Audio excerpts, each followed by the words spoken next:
الحمد للہ عدد خلقہ ورضا نفسہ وزنۃ عرشہ ومداد کلماتہ والصلاۃ والسلام علی صفوۃ رسلہ وخیر خلقہ محمد وآلہ وصحبہ اما بعد فاعوذ باللہ من الشیطان الرجیم بسم اللہ الرحمن الرحیم ولا تحسبن الذین قتلوا فی سبیل اللہ امواتا بل احیاء عند ربهم یرزقون فرحین بما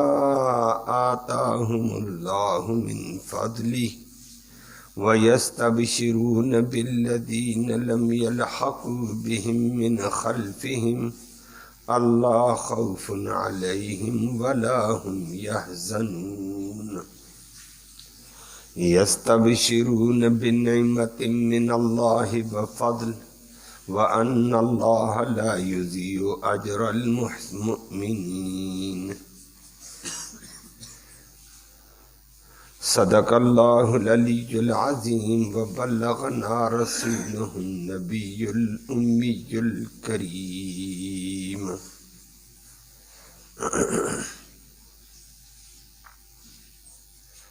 قابل ست تکریم و ست تعظیم معزز بزرگوں، آیت کریمہ میں اللہ رب العالمین نے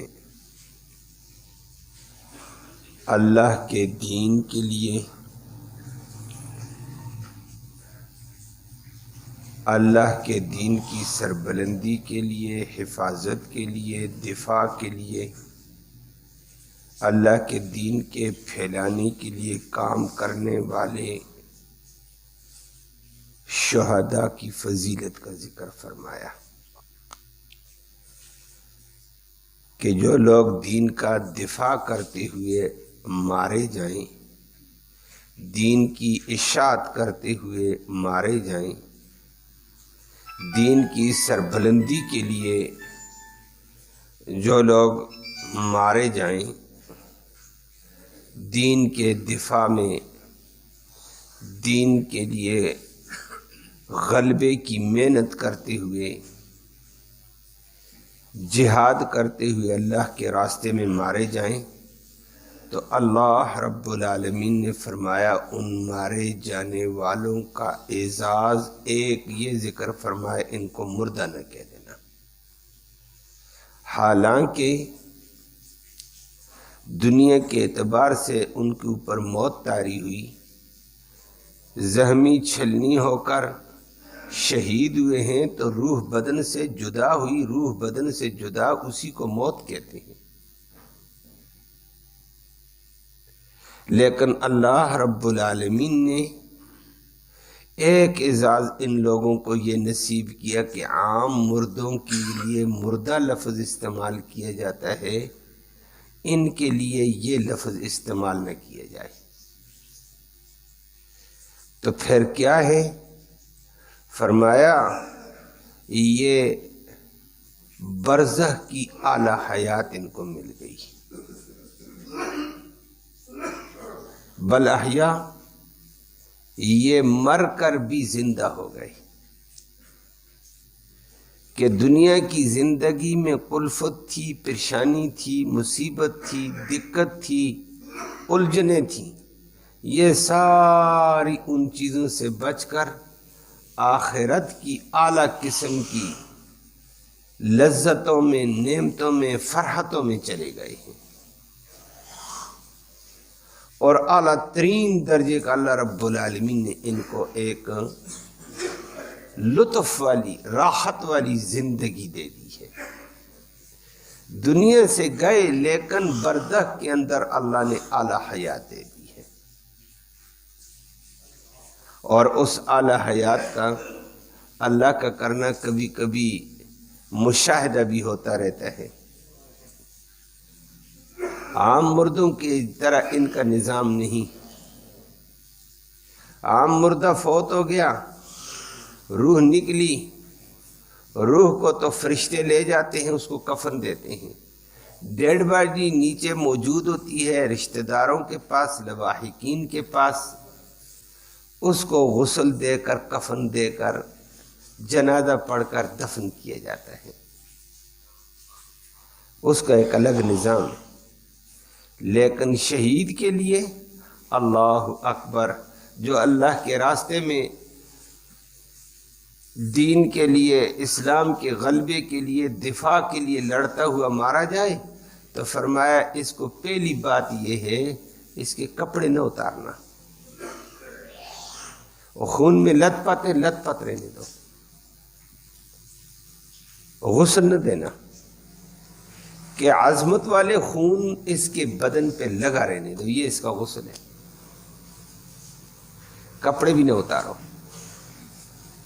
انہی کپڑوں میں خون میں لت پت، باقی کفن ہے دو، کفن دے دو،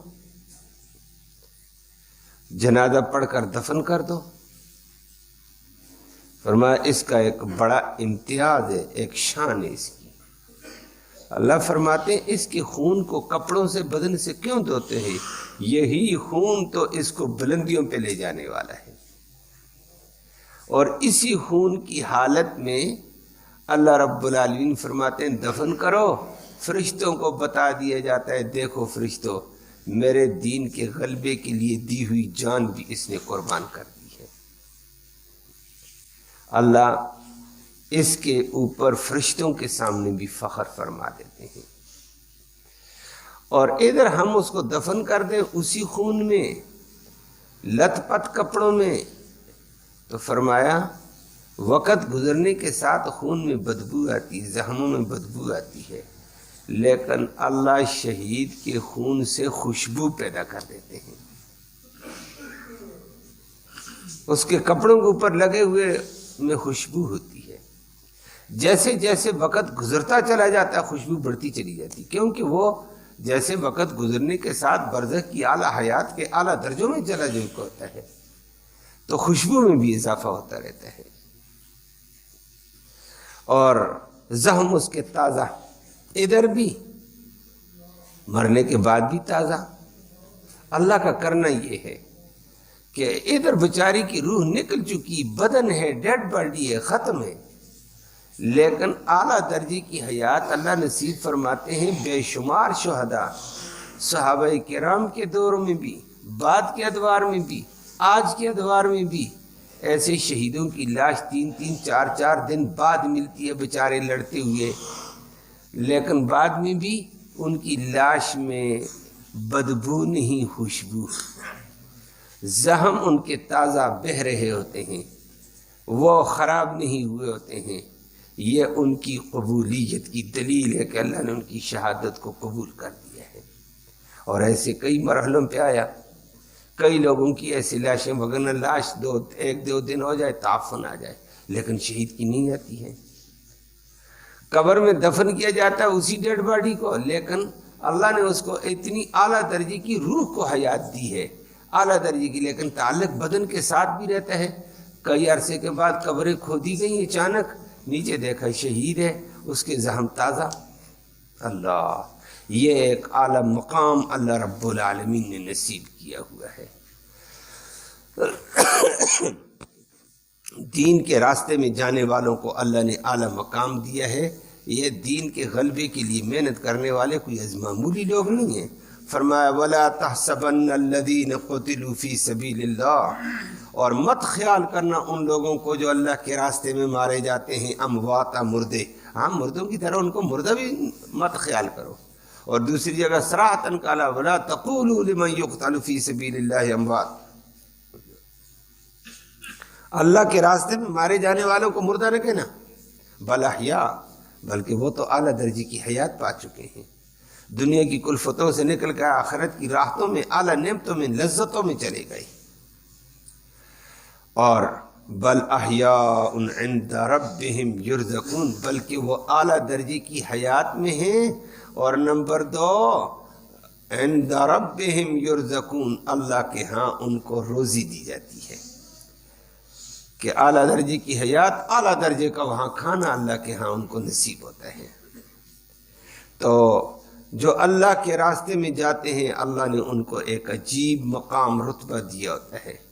اور حدیث میں نبی کریم صلی اللہ علیہ وسلم نے اسی کا ذکر فرمایا کہ شہید ادھر بیچارے نے اپنی جان دی ہے، انہی زخموں کے ساتھ، اسی خون کے ساتھ، انہی کپڑوں کے ساتھ دفن، فرمایا حشر کے میدان میں سارے لوگ قبر سے اٹھیں گے اور شہید بھی اٹھے گا، وہی زخم ہوں گے، وہی خون ہوگا، وہی لت پت ہوگا، اور شہید بڑے انداز کے ساتھ اللہ کے سامنے کہے گا، اللہ جسم تو تیرا دیا ہوا تھا، میرا جرم کیا تھا، مجھے یہ زخمی کیا گیا، یہ میرے زخموں کو دیکھو، میرا خون دیکھو، میرا جسم کا لت پت دیکھو، میرا جرم یہ تھا کہ میں تیرے دین کی آبیاری کے لیے، دین کے دفاع کے لیے، دین کی اشاعت کے لیے میں کام کرتا تھا۔ اللہ رب العالمین کے ہاں یہ فخر سے یہ کہے گا، اللہ کہے گا ہاں اسی کو لوگوں نے جرم سمجھا ہے، لیکن تیرا ایک بلند مقام ہے، اور حشر کے میدان میں کھڑا ہوگا اور فرمایا اس کے خون سے خوشبو ایسی آ رہی ہوگی دنیا بھی دنگ رہے گی، وہاں فوت کب دنیا میں، وہاں بھی خون تازہ اور خوشبو والا، مہک والا، فرمایا ریحہ ریح المسک، اس کی عود اور اعلیٰ درجے کی مشک کی خوشبو آ رہی ہوگی، اور اس وقت اس کو پتہ چلے گا کہ واہ اللہ نے کتنا بڑا بلند مقام دیا۔ تو غزوہ احد میں بھی شہید ہوئے تھے صحابہ کرام، اللہ نے اسی کے ساتھ فرما دیا یہ جو 70 شہید ہو گئے ان کو یہ مت مردہ کہہ دینا، یہ اللہ کے ہاں ہے، اعلیٰ حیات پا چکے ہیں۔ نمبر 2 عند ربہم یرزقون، ان کو اللہ کے ہاں بہترین اعزاز والی روزی دی جاتی ہے۔ تو اللہ نے ایک انداز شہداء کے لیے لے رکھا ہوا ہے، اور وہ حدیث میں نبی کریم صلی اللہ علیہ وسلم نے غزوہ موتا کے شہداء کے حوالے سے ذکر کر کے فرمایا، غزوہ موتا میں بہت سارے ساتھی شہید ہوئے، حضرت زید ابن حارثہ جو کمانڈر تھا شہید، نبی کا منہ بولا بیٹا بھی تھا، حضرت جعفر رضی اللہ تعالیٰ عنہ شہید۔ تو نبی کریم صلی اللہ علیہ وسلم نے مسجد نبی کے ممبر پر تشریف فرما خطبہ دے رہے تھے، اللہ نے وحی سے ساری کیفیات نبی کو بتانی شروع کی، اور نبی نے فرما دیا موتا کے مقام پر میرے صحابہ لڑتے ہوئے فلاں شہید فلاں شہید فلاں شہید، ساری خبر دیتے جا رہے ہیں، اور پھر ساتھ ادھر جب بتائے جعفر بھی شہید، تو جعفر کے خاندان والے بیٹھے ہوئے تھے، جعفر حضرت علی رضی اللہ تعالیٰ کے بڑے بھائی تھے، نبی کے چچا زاد بھائی بھی تھے، اور شاگرد بھی تھے، صحابی بھی تھے۔ تو نبی کریم صلی اللہ علیہ وسلم نے ان کے رشتہ داروں کو تسلی دے کر فرمایا رونا نہیں ہے، روئے آدمی اس کے اوپر جو بیچارہ پریشانی میں، تباہی میں، الجھنوں میں ہو۔ فرمایا جعفر کو اللہ نے مجھے بتایا اس کے سارے ساتھی جنت میں پہنچ گئے، فرمایا وَإِنَّهُ فِي طِيَرٍ خُضْرٍ، اور وہ اللہ رب العالمین نے ان کو سرسبز و شاداب سبز قسم کے پرندوں کی طرح رکھا ہے، اور وہ پوری جنت میں سیر کر رہے ہیں۔ سبز پرندوں کے ساتھ تشبیہ دے کر کہہ دیا، تشبیہ ہوتی عام طور پر وصف مشہورہ میں کہ پرندے کا جسم اعلیٰ نہیں، جسم اللہ نے صورت انسان کو اعلیٰ دی ہے، احسن تقویم انسان ہے، سب سے اچھی صورت اللہ نے کائنات میں انسان کو بخشی ہے، مخلوقات بے شمار ہیں۔ اب انسان کو پرندے کی شکل میں جانا کمال نہیں ہے، لیکن اس لیے کہا کہ وہ تو پرندوں میں ہیں، جنت کے پرندے ہیں سبز، کہ جس طرح پرندہ اڑتا ہے وہاں جنت میں وہ اڑتے ہوئے جا رہے ہیں، کبھی ایک ٹہنی پر، کبھی ایک باغ میں، کبھی دوسرے باغ میں، کبھی ایک محل میں، کبھی دوسرے محل میں، کہ اللہ نے ان کو یہ پرواز نصیب کی ہے، کتنی اعلیٰ درجے کی حیات۔ ادھر پاؤں پہ چلو، ادھر اللہ شہید کے جسم میں اتنی پاور پیدا کر دیتے ہیں وہ اڑتا ہوا جنت کی سیریں کرتا ہے۔ اور پھر جعفر رضی اللہ تعالیٰ کے دونوں بازو کٹ گئے غزوہ موتا میں، ایک بازو کٹا پھر دوسرا تھوڑی دیر بعد کٹ گیا تھا، اور یہی وہ عظیم انسان تھا، پھر بھی جہاد کر رہا تھا اور بازو لٹک کر دقت پیدا کرتا تھا، تھوڑی دیر کے بعد جھک کر انگلیوں کے اوپر اپنا پاؤں رکھ کر سیدھا کھڑا ہوا، وہ جو چمڑا لٹکا ہوا تھا وہ بھی ٹوٹا، کہنے لگا ٹھیک ہے اب جہاد کرتا ہوا آگے بڑھوں گا۔ کیسے عظیم لوگ تھے، ان کے سامنے اللہ کی رضا تھی اور اللہ کا دین ہی تھا۔ تو نبی نے فرمایا اللہ نے جنت میں اس کو 2 ایسے بازو دے دیے کہ ان 2 بازوؤں سے اللہ کے جنت کے اندر وہ اڑتا ہوا پھر رہا ہے۔ اسی لیے جعفر کا پھر لقب زبان نبوت سے پڑا جعفر طیار، تیار اڑنے والا جہاز۔ فرمایا اللہ نے اس کو جنت میں ایسا انداز دیا جیسے 2 پر لگے، ان پروں سے وہ پوری جنت میں سیر کر رہا ہے۔ یہ بلند مقام اللہ رب العالمین نے شہداء کو بخشا۔ فرمایا فرحین بما آتاہم اللہ من فضلہ، تیسرا وصف اللہ نے عطا کیا کہ جنت کے اندر بیٹھے ہوئے وہ لوگ اللہ کی دی ہوئے فضل کے اوپر خوش ہیں کہ دنیا کی زندگی کے مقابلے وہاں خوش ہیں۔ وَيَسْتَبْشِرُونَ بِالَّذِينَ لَمْ يَلْحَقُوا بِهِمْ مِنْ خَلْفِهِمْ، اور وہ ساتھ بشارتیں دے رہے ہیں جو ان کے لواحقین اعزا اقربا جو پیچھے دنیا میں رہتے ان کے لیے بشارتیں دیتے ہیں کہ اللہ خوف علیہم ولا ہم یحزنون، دین کا کام کرو، دین کے غلبے کی بات کرو، یہاں دنیا میں آؤ گے نہ کسی قسم کا خوف ہوگا نہ کسی قسم کا غم ہوگا۔ وَيَسْتَبْشِرُونَ بِنِعْمَةٍ مِّنَ اللَّهِ، فرمایا شہید سے پوچھا اپنی تمنا بتا، کہتا ہے میری تمنا ہے مجھے دنیا میں بھیجو، میں دنیا کو بشارت دوں کہ میں آخرت دیکھ آیا ہوں، اللہ نے دین کی وجہ سے کتنا اعزاز دیا، میں ان کو بشارت دینا چاہتا ہوں بِنِعْمَةٍ مِّنَ اللَّهِ وَفَضْلٍ، اللہ کی بڑی بڑی نعمتوں اور فضلوں کا۔ اور حدیث میں نبی کریم صلی اللہ علیہ وسلم نے فرمایا اللہ نے فرمایا شہداء جنت میں سے تو کسی کو نہیں نکال کر دنیا میں بھیجتا ہوں، میرا ضابطہ نہیں، لیکن تمہاری ان ساری باتوں کو میں قرآن بنا کر دنیا والوں کو سنا دیتا ہوں۔ تمہاری تمنا پہنچ گئی ہے، تم یہ چاہتے ہو پیچھے والوں کو یہ بتایا جائے، بتا دیتا ہوں۔ نبی کے دور والوں کو بھی بتا دیا، قرآن بنا کر اتارا، اور قیامت تک والوں کو بتا دیا اللہ نے۔ فرمایا تمہاری تمنا میں پوری کروں گا، تم نے میرے دین کا حق ادا کیا۔ وَأَنَّ اللَّهَ لَا يُضِيعُ أَجْرَ الْمُؤْمِنِينَ، اور اللہ ایسے عظمت والے مومنوں کا اجر کبھی ضائع نہیں کرتے ہیں۔ چھوٹی نیکی اور بڑی نیکی اللہ کے ہاں بڑی قبول ہوتی ہے۔ تو اللہ رب العالمین نے ان شہداء کو بلند ترین مقام دیا۔ جو بھی اللہ کے دین کے غلبے کے لیے مارا جائے اس کو شہید، اس شہید کے لیے اللہ نے یہ اعزاز اور یہ رتبہ رکھا۔ اللہ ہم سب کو دین کے تقاضوں پر چلتے ہوئے عمل کی توفیق نصیب فرمائے۔